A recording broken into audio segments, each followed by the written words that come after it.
गरीबों के ऊपर अत्याचार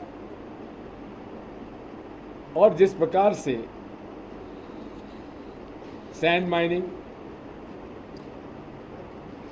जिस तरह का भ्रष्टाचार हुआ है, उन मुद्दों से ध्यान भटकाने के लिए उनके पास एक ही हथियार है, धर्म का। लेकिन जनता ऊब चुकी है, समझ चुकी है कि ये सारे हथकंडे उन्हें अब काम आने वाले नहीं। आप कर्नाटक में भी देख लीजिए, बजरंगबली को ले आए थे बीच में, उसमें उनका फायदा नहीं हुआ। अब जनता समझदार हो चुकी है। ये सारे मुद्दे जो बेसिक इश्यूज हैं, उनसे ध्यान बांटने का ये कुटिल प्रयास है। शांति से होना चाहिए। फिरोज ठाकुर का मैं समझता हूँ कि अनुराग जी को शायद ये जानकारी नहीं है कि भारतीय जनता पार्टी के 2014 से लेकर शासन में 2023 तक बड़े बड़े उद्योगपतियों के 25 लाख करोड़ का कर्जा माफ हुआ है। 25 लाख करोड़ का, जो कि रिकॉर्ड है। एक भी गरीब किसान, मजदूर, छोटा व्यापारी, मध्यम व्यापारी, उसका 1 रुपए का भी पैसा कर्जा माफ नहीं हुआ है। ये मानसिकता है जो प्रदर्शित होती है गरीब विरोधी और कॉरपोरेट्स के।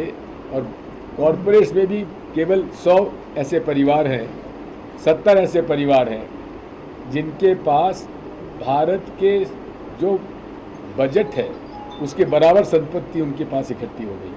खान साहब एक मिनट, कांग्रेस पार्टी के लोग। लेकिन एक बात है, अंतर सिंह दरबार ने टिकट मांगा था, क्योंकि क्राइटेरिया में नहीं आते थे। बार बार वो 4 बार 5 बार चुनाव का मौका दिया, 2 बार जीते, 3 बार हारे। उनको बागी नहीं होना चाहिए था। ये मैंने आपसे कहा है ना, वो जो बेसिक मुद्दे हमारे हैं चुनाव के, उनसे ध्यान भटकाने के लिए क्या क्या नहीं कर रहे हैं मोदी जी और शिवराज सिंह चौहान, वो आपके सामने। देखिए, इंडिया अलायंस जो है नेशनल पॉलिटिक्स के लिए है, नेशनल इश्यूज के लिए है, नेशनल इलेक्शंस के लिए है। स्टेट के इलेक्शंस के बारे में नहीं है, जब पार्टी निर्णय करेगी। बात यह है, मैं तो हमेशा से इस बात को कहता हूँ कि इसमें क्या आपत्ति है चुनाव आयोग, माननीय चुनाव आयोग को, कि जो वीवीपैट स्लिप पर प्रिंट होता है हमारा वोट, वो हमारे हाथ में दे दो और उसको फोल्ड करके हम डब्बे में डाल देंगे। क्योंकि कोई ऐसी मशीन विश्व में नहीं है जिसमें चिप लगी हो, जिसमें सॉफ्टवेयर डला हो, वो मैनिपुलेट ना हो सके। क्योंकि कंप्यूटर आदेश सॉफ्टवेयर का लेता है, चलाने वाले का नहीं लेता है। माननीय आदित्यनाथ जी हमारे मुख्यमंत्री हैं उत्तर प्रदेश के, सर बड़े माननीय हैं, लेकिन दोनों बातों पर वो गुमराह कर रहे हैं। पहली बात तो डॉक्टर मनमोहन सिंह जी ने कहीं ये नहीं कहा है कि नेचुरल, हमारे जो नेचुरल रिसोर्सेज पर मुसलमानों का पहला हक, ये कहीं नहीं कहा है। ये झूठ फैलाई गई है, नंबर 1।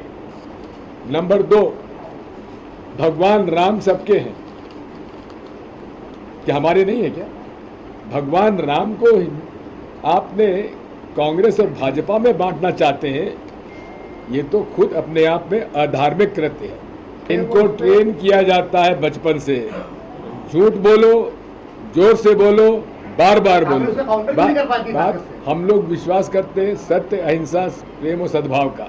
हम सत्य के रास्ते मार्ग पे चलते हैं, वो झूठ के मार्ग पे चलते हैं। और आजकल जमाना जो है वो आप देखिए, आप सब लोग जो हो हिंदू मुसलमान में हर चीज को बांट देते हो। जैसी जातियां हिंदुओं में है वैसी जातियां मुसलमानों में भी है। कलाकार खतरे में है। अरे आप क्या समझ रहे हैं मैं कहां से आ रहा हूं? चलो अब स्टार्ट करो बेटे। रात को 12-12, 2-2 बजे तक चल रहा है। किसने कहा है ये? आजकल कैलाश विजयवर्गीय जी जो है इतने मीडिया पे छाए हुए हैं और छाने का एक ही कारण है कि वो हमसे भी ज़्यादा विवादास्पद बयान दे रहे हैं।